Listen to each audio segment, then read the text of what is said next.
Hello, it's Thursday, October 26, 2017, and you're watching Life Talk. I'm Mark Crutcher. And I'm Renee Hobbs. Thanks for joining us. Thank you for being with us. Renee, we saw an article. Actually, my wife brought this up to my attention last night. Whoopi Goldberg, there's an article out saying that she had 7 abortions by the time she was 25 years old. 7 abortions. Starting at the age of 14. Starting at the age of 14. Now, obviously, we know what kind of person Whoopi Goldberg is, and we knew that before this happened. As a matter of fact, I've always teased some of my Catholic friends and saying, you remember the movie Sister Act? If I were Catholic, I would be incensed that they used Whoopi Goldberg as a nun in a movie. I would have been suing somebody or something. Something would have happened. Something would have happened. Yeah. I would have exploded in some fashion, because this woman is obviously a complete degenerate. But this brings up an interesting issue that we've dealt with before. Several years ago, I had a call from a lady. This was even long before you came here. This lady called me, and she said that she had a sister who was a pro-abort, and that they fight over this issue all the time. But there had been something in the news at that point about multiple abortions like this, people having multiple abortions. And we know how common this is. Even Guttmacher Institute research arm for Planned Parenthood says that 40% of all the abortions in the country are repeats. Right. Women having 2nd, 3rd, 4th, 5th, 6th abortions. Right. And as you know, we had a woman that we dealt with here several years ago who had 5 abortions in 1 year. Right. Now, this woman had some psychological issues, but nonetheless, she had 5 abortions in 1 year, all at the same place. So you had one abortion clinic that did 5 abortions on this woman in 1 year. Anyway, this woman calls me and she says, you know, my sister and I always fight about this issue, but we were able to have some common ground. We're always looking for common ground with the other side, supposedly. And we found common ground on this because we both found this abhorrent, that this person they were talking about had 5 or 6, 7 abortions, whatever it was. And I had to burst this woman's bubble. You do not have common ground with them. That's what they're wanting, but that's not what you have. Right. No, we can't have common ground with We the don't. other side. We don't have common ground with them in any shape, form, or fashion. And this is not one of them. And you say, well, the pro-lifers oppose this, and the pro-aborts oppose it, so multiple abortions. No, this is an opportunity for the pro-lifers to hold their feet to the fire. This is not common ground. Right. What we need to be asking them is, and I'll ask you this, and let's make sure we understand what these people are trying to accomplish when they say, oh, I don't like this idea of women having 3, 4, 5, 10 abortions, whatever it might be. Why? Let me ask you. I'll ask you a question. If abortion is acceptable, then what difference does it make if you have 10 or 15 or 25 or 100 abortions? That's the other side saying that abortion is acceptable. Right. But it's a disgrace when you have multiple abortions. But no, it doesn't matter. It shouldn't matter. It doesn't matter. They're trying to appear like they're moral people. That's what they're trying to do. They're trying to abandon what they know is the immoral position, which is the pro-abortion position, and run over here real quick and appear outraged about this. And I go back to the central question here. If there's nothing wrong with abortion, what's wrong with 5 abortions or 10 abortions or 100? Right. There's nothing wrong with it. No, and she's actually, Whoopi Goldberg is the talkhead for the pro-abortion crowd that group. And she is a loud woman, and she's very proud of it, but she's really, really hurt inside. She can be as proud as she wants. She grew up in a single family by a single mom. She's hurt. Right. I don't care what she says and how proud she is. But this goes back to something we talked about before. You know, I talked to you one time about, we talked on the show about when we go out and we discuss abortion with the public. We talk about being pro-life, and we start giving our reasons for it. Let's say you're on a street corner and you're doing this. The people that come up to you and engage you, some of them will talk to you rationally and reasonably, and even if they disagree with you. But there'll be those people that come up and just go berserk. Right. I've said this many times before. I've told you this when you first came here. When that happens, that person has an abortion experience. Right. If it's a female, she's probably had an abortion. Right. If it's a male, he's forced them to have one, or he's paid for one. Right. He's been involved with abortion somehow. I'd like to bring at 14, she did a abortion and then a year later got pregnant again. But she said that birth control for her, and that is exactly, and we all know that. Right. All the pro-life, the abortion pill, the birth control pill at the same time every single day, or it won't work. And so there's no telling when and how she took it. But and you've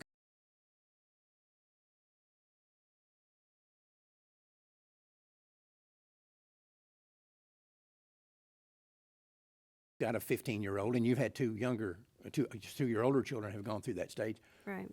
You think that you can get a 14 or 15-year-old child to do the same thing every day, to be that disciplined? Oh, absolutely not. They're You're hormonal. They're place. You're like if you can get them to brush their teeth in the morning. Yeah, exactly.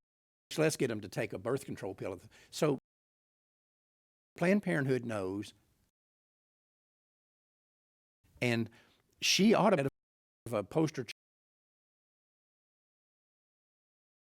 the pro-aborts, which is what she is. She ought to be a poster child for the pro-lifers and saying, the pro-lifers are right. Planned Parenthood wants you to get pregnant.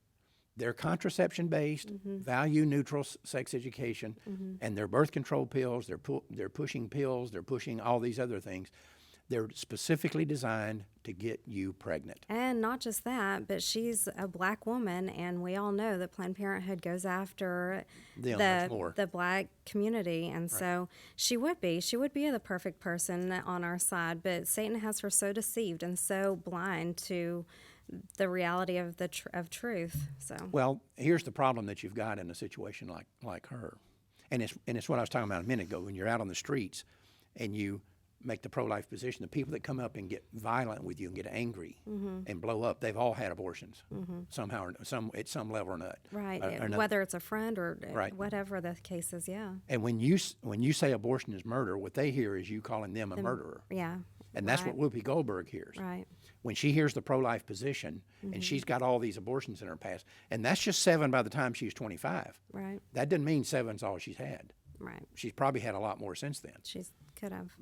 But if you've had a lot of abortions, you almost can't afford to recognize the pro-life position, because unless you're willing to throw yourself at the feet of the Lord and say, I'm sorry, God, I did this, and please forgive me, and He will, and it doesn't matter whether you've had 1 abortion or 1,000 abortions, He will forgive you. Right. He'll forgive you 1,000 abortions just as quickly as He'll give you for one. Yeah. He'll give you for one. It's that repentant heart that she needs, that she is in denial about. Right, and she'll apparently never have. She's just hardened her heart. And I'm sure if you ask her, she'd probably call herself a Christian. This is something we've talked about here before. This is the deception that people live under. And this is a reflection of the failure of the church. You know, we had a young lady here some years ago who called in, and she'd been injured in her abortion. This was before you were here. Zentra and I were talking to her. And Zentra got to talking to her. Zentra was Catholic, and we were talking to her about her spiritual walk. And she said, "Oh, I'm an observant Catholic. I'm a good Catholic girl. I've been raised in the Catholic Church, and my parents are cradle Catholics and all this." And Zentra said, "Well, how do you reconcile that with the church's position on abortion?" And she said, "Well, I assumed it wasn't that big a deal. The priest never spoke about it."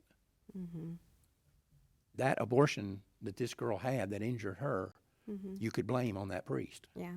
If this girl is in Mass at least once a week, which she was claiming, he just doesn't want to walk on toes or hurt people's feelings. Yeah, he's more concerned about that than preaching the gospel. Yeah. And I've had Catholic priests and other preachers tell me that when they got on board and started speaking out, I remember a Baptist preacher from Houston that we used to have on the show all the time. And he told me he got convicted of the abortion issue and started speaking out on it. He said the first Sunday that he did, he saw people getting up and walking out. I'm sure. Right. He saw people getting up and walking out. That's okay, because the people that come in that want to hear the message are the more hardcore Christians and the people that are going to get stuff done. Yep. Hopefully. But anyway, going back to this deal about if there's nothing wrong with one abortion, why is multiple abortions wrong? And see, this is the question. And I want to encourage everybody out there in the audience, because I suspect that most of you have somebody that you're aware of who that may be in your family or a friend or something who's a pro-abort. But if you confronted them over this issue of multiple abortions, they would say, "Oh, no, we're not for that. We're not." Ask them why. Make them tell you why a woman having multiple abortions bothers them when one abortion doesn't. Don't look at this as common ground and say, "Oh, I'm glad we can at least agree with that, and let's sing Kumbaya and sit around the campfire and all that nonsense." Forget that.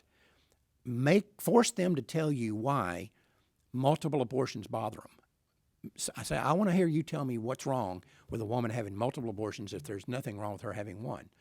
And I'll tell you a hypothetical that you can bring up here, Renee. You and I have talked about this before as well. Let's imagine that there are 8 women sitting in an abortion clinic waiting room. Okay? Mm-hmm. Now, of their abortions. One of those women is having her 7th abortion. Mm-hmm. All right? The other 7 women are having 1 abortion. Right. They're having their first one. Right. All right? What's the difference? He's died. The only difference is that in one case, 1 woman killed all 7, and in the other case, 7 women killed all 7. But the same number of babies died. Right. So why is what that woman who's having 7 abortions, why is what she's doing worse than what they're doing? Yeah, there's not. And it's not. There's not, no. But these are the kind of things, these are the kind of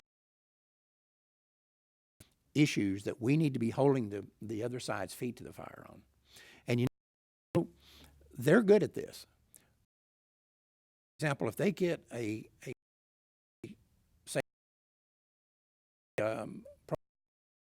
aggressive or not too educated on the abortion issue, they'll move in on the hard cases. Well, you're opposed to abortion. What about a woman who's raped? What about incest? What about fetal deformity? What about life of the mother? Right. They'll move in on them on all those cases. Oh, sure. We need to start moving in on them on the hard cases. Right. Make them defend this. I'll tell you, I'll be perfectly happy to go on nationwide television and defend the position that abortion should not be allowed for rape and incest.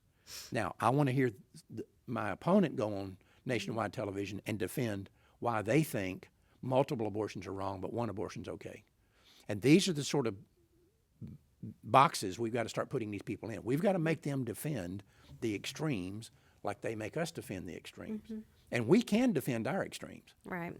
So yeah, they're relentless and they don't give up. Whereas I think the pro-lifers are a little bit more soft-hearted and they have a little more compassion. Sometimes they don't want to fight back. Right.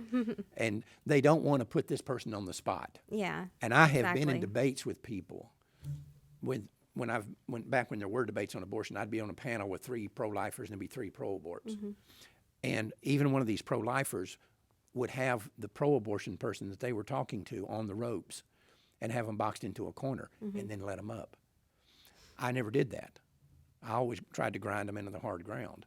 And I would always ask these pro-lifers, I saw that you had this person in the bind. Why'd you let them up? Well, I didn't want to embarrass them. And, I think that's why you were booted out. They don't want you debating anymore. Well, that's how I started doing seminars for the pro-life movements, because they sent out a thing around Texas saying, don't debate with this guy anymore. Right. He's caustic and he's nasty and he's all these other things. The fact was, I always put them in those boxes and made them answer. And that's what we've got to do. And I understand when you say, well, this is my sister or this is my next door neighbor. It's just a family member or somebody close, yeah. You can't do that. The stakes are too high. Babies are dying. This is a war we're in. And make no mistake about it, that's what this is. And the stakes are too high to worry about hurt feelings. Children die. And that's one of the things that's I talked to you about when you first came here. Children are going to live and die based on things that we do in this building, and things that people out there in the audience do. discussions that they have are going to cause children to either live or die. We need to be vigilant of that and use our time wisely here. That's right. Use these opportunities. Right. Always use the opportunities you get. Right. Never look at any discussion about abortion as unimportant. There's no such thing as an unimportant discussion. That's right. Yep, that's right. No such thing. So that is right. Anyway, when you get this issue about when you have some pro-abort, and even if it's your best friend, your sister, your mother, whoever it might be, when they start talking about they're pro-choice, but they're very troubled about this idea of multiple abortions and they don't support that, hold their feet to the fire. Make them explain why. Because one of the things that might happen is that when they having to start explaining why they oppose multiple abortions, it may be that they start to think, you know what, that's not very consistent. Whatever I'm saying about multiple abortions, about why they're wrong, that also applies to one abortion. So yes, there's a saying you've heard we use before, in particular in a case like this where you may have to embarrass somebody or you may have to hold somebody's feet to the fire that you really like. Sometimes it's kinder to slap a hand than it is to hold it. That's right. Right? Yeah, that's biblical. And so that's you're not doing these people any favors by backing off and trying to find this common ground in this place where you two can agree. You're not doing them any favors. Hold their feet to the fire. And you're sure not doing the unborn child any favors when you let these people off the hook. What else you got there, Sunshine? Nothing else. Just that's it? Yeah, that's it. Nothing we need to respond to? Nobody writing in or calling? No, people are. It's just there's a gentleman that was involved with 4 abortions, and so he appreciaes what you say, but yeah, good comments on here. Good. All right. And Jeffrey Myers, he says, excellent guidance. Hey, Jeffrey. Right. He's a pretty interesting guy. Yes. He's really interesting. He's a neat person. He told me one of the funniest stories. I'll relate it. Doesn't have anything to do with what we're talking about here today, but every time I think about it, it's so funny. I think you probably know what I'm talking about. But he's African-American, lives in Dallas, a very strong supporter of ours. And brilliant man. He really is a smart guy. Mm-hmm. He was doing a speech in South Dallas, which is minority part of Dallas. And this was when the thing about Black Lives Matter and everybody's hot and heavy about the police and the police are shooting black people dead in the streets and all this. And I think there are some problems that we need to address regarding that issue nationwide. But Jeffrey was addressing this meeting of people in that area, and he got up and he said, now let me ask you all a question. He said, I understand all this, and the police do need to be obeying the law, and if a police officer shoots and murders somebody for no reason, then he ought to be tried and sent to prison or whatever, right? He said, but let me ask you all a question. Do all of y'all lock your doors at night when you go to bed? And everybody said, well, of course we lock our doors. And he said, do you lock the doors to keep the Dallas police out, or do you lock the doors to keep the neighbors out down the street that might come in here and steal money from you, right? Right. You don't lock your doors to keep the police out. Lock them to keep these other people out. Right.